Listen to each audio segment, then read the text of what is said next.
Ready to dive into the world of Ethereum but live in India and don't know where to start?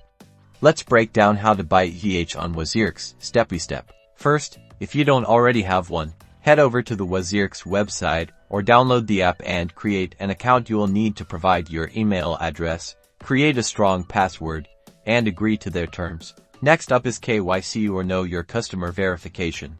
This is a mandatory process to comply with regulations. Prepare your PAN card and Aadhaar card and follow the instructions to upload clear images of both. Double-check all details are accurate before submitting.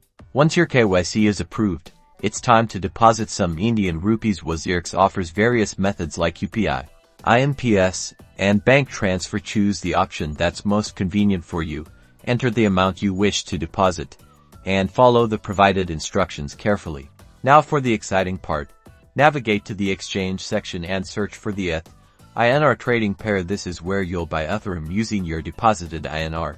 On the buy order form, you'll see options for limit or market orders. A market order will buy it at the current market price, while a limit order allows you to set a specific price you're willing to pay. Enter the quantity of ETH you want to purchase or the amount of INR you want to spend, and then click buy. Congratulations, you've just purchased Ethereum on Wazirx. You can now view your ETH balance in your Wazirx wallet. Remember to keep your account secure and happy trading.